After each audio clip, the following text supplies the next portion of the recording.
Hi friends, welcome to everything happiness channel. ഇന്ന് നമ്മൾ പറയുന്നത് റബ്ബർ മുത്തശ്ശിയുടെ കഥയാണ്. നിങ്ങൾ കണ്ടിട്ടുണ്ടാവും, കേട്ടിട്ടുണ്ടാവും. റബ്ബർ മുത്തശ്ശി ഇത് കണ്ടോ, വലിയ റബ്ബർ മരം. നമുക്ക് റബ്ബർ മുത്തശ്ശി എത്ര വേണമെങ്കിലും പാല് തരും. ഇത് നോക്കിയിട്ട് ചിരട്ട നിറച്ചാണ് പാല് കിട്ടുന്നത്.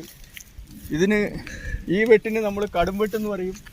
കടുംവെട്ടിലാണ് നമ്മൾ ഇത് ആക്കുന്നത്. ഇത് പാല് വെട്ടിയെടുത്ത് അവസാനം മരം വിൽക്കണമെങ്കിൽ വിൽക്കാം, ഇല്ലെങ്കിൽ അറപ്പിക്കാം. അതാണ് ഇത്. പിടിച്ചു നോക്കും, ഒരാൾ പിടിച്ചാൽ പോലും എത്തൂല. അതേമാതിരി ഉള്ള മരമാണ്. അങ്ങ് വളർന്ന് ഇത്രയും വലിയ മരം സാധാരണ കാണിയല്ല. 10-40 വർഷങ്ങൾ പഴക്കമുള്ള മരമാണ് ഇത്. ഇതാണ് റബ്ബർ മരം. റബ്ബർ മരത്തിൻ്റെ ടാപ്പിങ് കടുംവെട്ട് വെട്ടി എടുക്കുകയാണ്. പാല് നിറച്ച് വിട്ട് മുകളിലും ഒക്കെ നമുക്ക് എത്ര വേണമെങ്കിലും കയറി ഒരു മരത്തിൽ നിന്ന് വെട്ടി ഉള്ള പാലുകളൊക്കെ എടുക്കാൻ പറ്റും. ഇതാണ് ഇതിൻ്റെ രീതി. ഈ പാല് കിട്ടും. നല്ല ഇനം റബ്ബർ മരമാണ് ഇത്. ഇതാണ് റബ്ബർ കത്തി. ഇതാണ് നമ്മൾ ഉപയോഗിക്കുന്ന വലിയ മരം വെട്ടാൻ വേണ്ടി ഉപയോഗിക്കുന്ന റബ്ബർ കത്തി. ഇത് സ്പെഷ്യൽ പറഞ്ഞ് ഉണ്ടാക്കിയതാണ്. നല്ല സ്റ്റീലാണ്. ഇതാണ് നമ്മൾ ഉപയോഗിക്കുന്നത്. ഇതിങ്ങനെ നമ്മളിത് വെട്ടുന്നത് നിങ്ങൾക്ക് കാണാം. ഈ കത്തിയുടെ ഇതുണ്ടല്ലോ, നമ്മളിങ്ങനെ മരത്തിനോട് ചേർത്ത് പിടിക്കണം. ഇങ്ങനെ ചെരിച്ച് കൊടുക്കുക. അപ്പം പാൽ പുറത്തേക്ക് ഒഴുകി പോവുക. ഇങ്ങനെയാണ് വെട്ടുന്നത്. നിങ്ങൾക്ക് കാണാം. ഇത് കണ്ടോ, ഇങ്ങനെ ചെത്തി വിടും. നല്ല കത്തിയാണ്. നല്ല മൂർച്ച വേണം.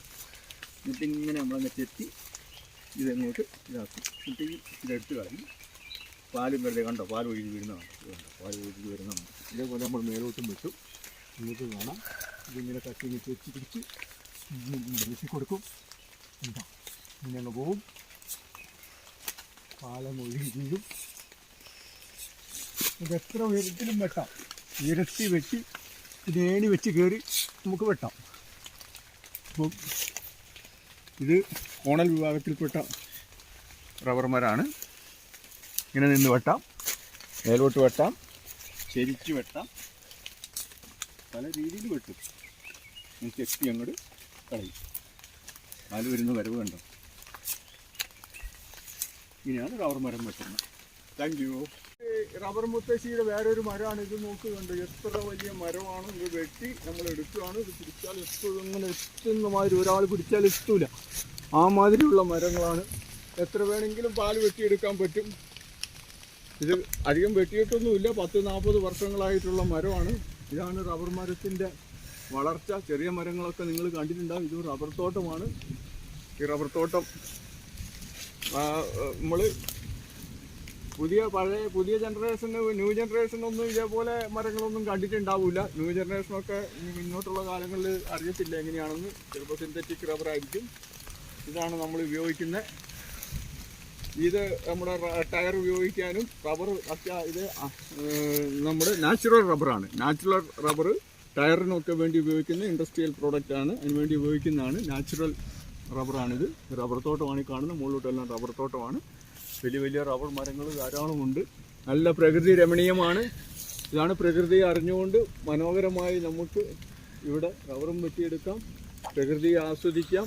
നല്ല ആരോഗ്യമാണ്, നല്ല എക്സസൈസാണ്. ന്യൂ ജനറേഷൻ പിള്ളേരും ഉണ്ട് ഇതാക്കുന്നു.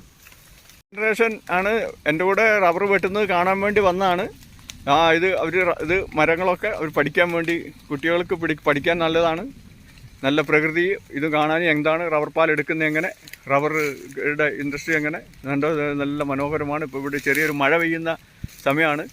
മഴ അങ്ങനെ കാര്യമായിട്ട് പെയ്യുന്നില്ല. എങ്കിലും ഈ മരത്തിൻ്റെ വലുപ്പമൊക്കെ നമ്മൾ വിചാരിക്കുന്നതിലും ഭയങ്കര ഉയരമാണ്. ഭയങ്കര ഉയരത്തിലുള്ള മരമാണ്. അതവിടെ ഇങ്ങനെ ചെറിയ വീടുകളുണ്ട്, തോട്ടമാണ്.